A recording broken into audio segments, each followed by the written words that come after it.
नमस्कार, जय जोहार। क्या आप भी गवर्नमेंट एग्जाम्स की तैयारी करना चाहते हैं? क्या आप भी मेमोरी टेक्निक्स और ट्रिक्स के जरिए बहुत ही कम समय में स्मार्ट स्टडी करना चाहते हैं? क्या आप चाहते हैं कि सीजी व्यापम टॉपर आपको पढ़ाए? तो डाउनलोड करिए योगेंद्र साहू क्लासेस ऐप। यहाँ 10 से अधिक गवर्नमेंट एग्जाम्स क्रैक करने वाले और सीजी व्यापम टॉप करने वाले योगेंद्र सर सीजीपीएससी और सीजी व्यापम के अंतर्गत होने वाले सभी एग्जाम्स की तैयारी कराएं। तो डाउनलोड करिए Yogendra Sahu classes app to be the best, learn from the best.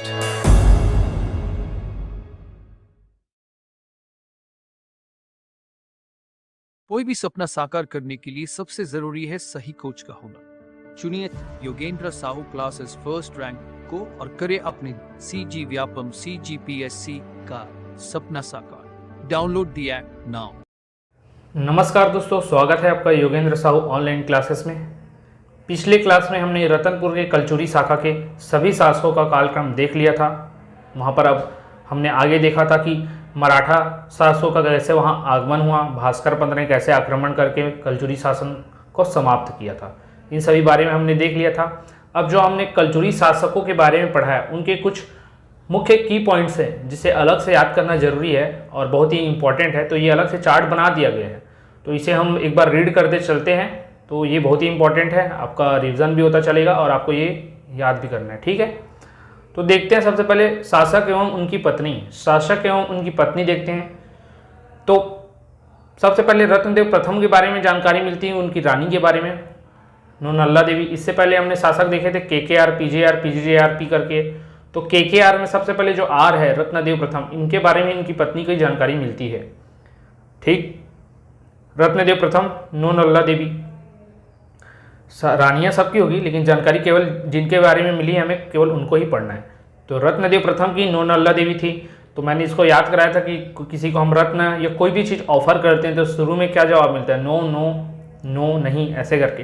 तो हमने इसको रिलेट किया था कि रत्न, हमने किसी को रत्न ऑफर किया तो उन्होंने क्या बोला? नो। तो रत्नदेव प्रथम का क्या हो जाएगा? नूनल्ला देवी, ठीक है। फिर पृथ्वीदेव प्रथम, तो पृथ्वी पर राज किया जाता है। जितने भी शासक कहाँ राज करते हैं? पृथ्वी पर। तो पृथ्वीदेव प्रथम का हो जाएगा उनकी पत्नी का नाम राजल्ला देवी। क्या? राजल्ला देवी। तो रत्नदेव प्रथम नूनल्ला देवी, पृथ्वी पर राज करने से राजल्ला देवी। फिर जाजल्य देव का मैंने याद किया था, जाजा लाला करके।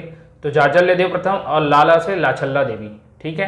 फिर जगत देव आते हैं उनके आगे, जिनकी पत्नी का नाम रहता है सोमल्ला देवी, जगत सोमल्ला देवी। तो जगत के सभी लोग सोमवार को पूजा करने जा रहे हैं ना आजकल, शिव पुराण ज़्यादा ही फेमस हो गया। तो जगत देव से सोमल्ला देवी ऐसे रिलेट किए थे। जगत के सभी लोग सोमवार को पूजा करते तो सोमल्ला देवी, ठीक है।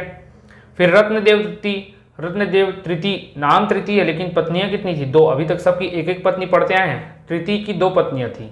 इसके 2 अभिलेख भी ऐसे ही मैंने याद किए थे।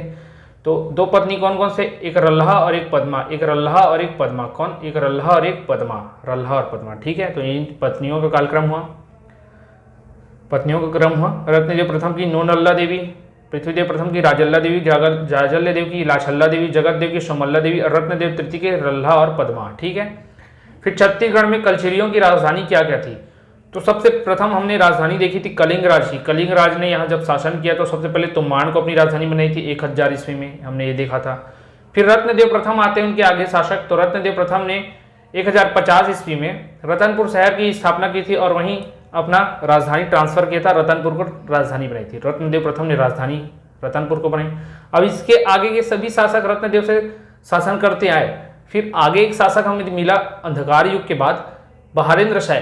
बहारेंद्र शाह ने नई राजधानी बनाई। क्यों? इसका मैंने कारण बनाया था, बहुत ही ज़्यादा आक्रमण होता था, लूटपाट बढ़ गया था इसकी राजधानी में। इस वजह से इसने अपनी राजधानी को परिवर्तित करता है और वहाँ नया कोषागार बनाता है। ये मैंने आपको प्रीवियस लेक्चर्स में बताया है। अगर आपने नहीं देखा है शासकों का लेक्चर्स तो आप जरूर देखिएगा। तो बहारेंद्र शाह का नई क्या हो जाता है? छुरी कोस गई। नई राजधानी क्या हो जाती है? छुरी कोस गई। छुरी कोस गई आपके कोरबा क्षेत्र में है, ठीक। फिर आगे देखेंगे केशव देव और रामचंद्र देव। केशव देव और रामचंद्र देव, इसके बारे में सर अभी तक पढ़ा नहीं है, तो ये हम आगे देखेंगे रायपुर की कलचुरी वंश में। रायपुर की जो कलचुरी शाखा है ना, वहाँ देखेंगे इन दोनों का नाम केशव देव, रामचंद्र देव। तो उनकी राजधानी क्या थी? खल्लारी थी और उनके आगे रामचंद्र देव का बेटा आता है ब्रह्मदेव। तो ब्रह्मदेव ने अपनी राजधानी बताई रायपुर को। किसको? रायपुर को। तो याद रखना है। तो माण कलिंग राज का था रतनपुर, रत्नदेव प्रथम ने। फिर उसके आगे सभी शासकों का रतनपुर ही रहेगा।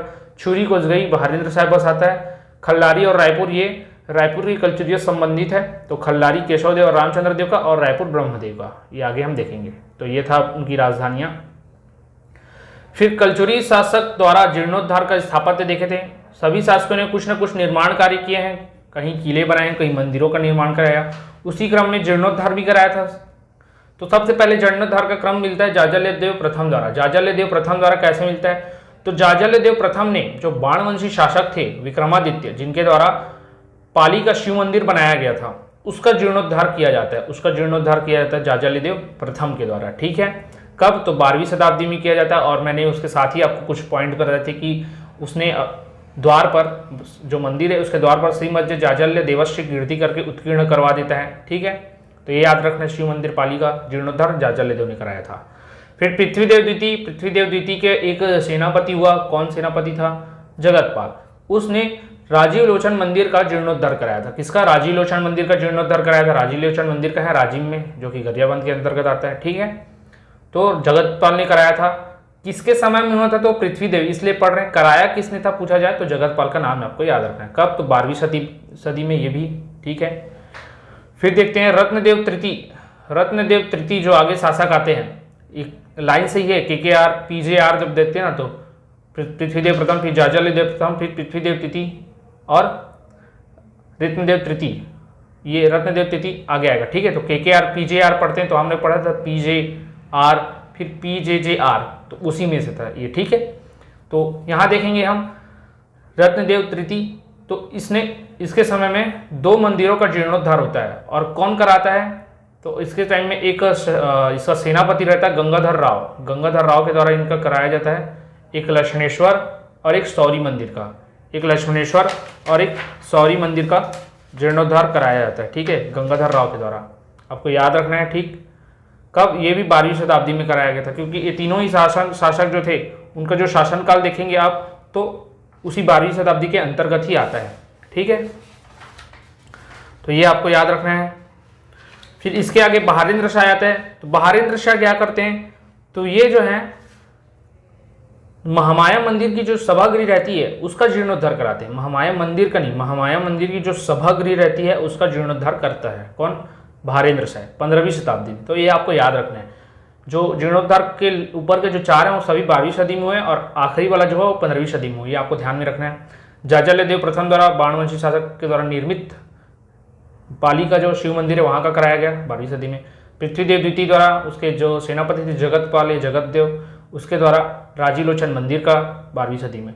तृतीय रत्नदेव जो तृतीय थे, उसके जो सेनापति थे गंगाधर राव, उसके द्वारा लक्ष्मणेश्वर मंदिर और सौरी मंदिर का कराए गए। दोनों खरौद क्षेत्र में, जांजगीर चांपा, ये भी 12वीं सदी में। ठीक, अंतिम जो था बहारेंद्र शाह, इनके द्वारा महामाया मंदिर के सभागृह का जीर्णोद्धार कराया जाता है, जो कि 15वीं सदी में रहता है। तो ये आपने लेक्चर अटेंड किया होगा तो आपको पहले से पता होगा, और थोड़ा बहुत याद हुआ होगा तो अभी और अच्छे से याद हो गया होगा। ठीक है, अगर नहीं देखा आपने तो एक बार जरूर उन वीडियो को जाकर देखिएगा। अब कल्चुरी कालीन नगर स्थापत्य देखते हैं। नगर स्थापत्य मैंने बताया कि यहाँ जो भी शासक आए हैं सभी ने कुछ न कुछ निर्माण कार्य जरूर कराया है। ठीक है, तो स्थापत्य देखते हैं। तो रत्नदेव प्रथम के बारे में सबसे प्रथम जानकारी मिलती है कि इसने रतनपुर शहर की स्थापना की थी 1050 ईस्वी में, जो कि 11वीं सदी के अंतर्गत आता है। ठीक है, वो और उसी को अपनी राजधानी बना दिया था। फिर इसके आगे जो जाजल्यदेव प्रथम आता है, उसने जांजगीर अपने नाम पर जाजल्यपुर शहर की स्थापना करता है। जाजल्यपुर शहर, जिसे आज जांजगीर के नाम से जाना जाता है, और इनकी स्मृति में यहाँ प्रतिवर्ष जाजल्य महोत्सव का आयोजन किया जाता है। ये मैंने बताया था, ये भी 11वीं सदी में आए। ठीक, फिर वल्लभराज ने हटकेश्वरपुरी में, ये वल्लभराज कौन था? तो ये सामंत था। तो इसने हटकेश्वरपुरी में 12वीं सदी में इसकी स्थापना की थी। ठीक है, 12वीं सदी में हटकेश्वरपुरी की स्थापना की थी।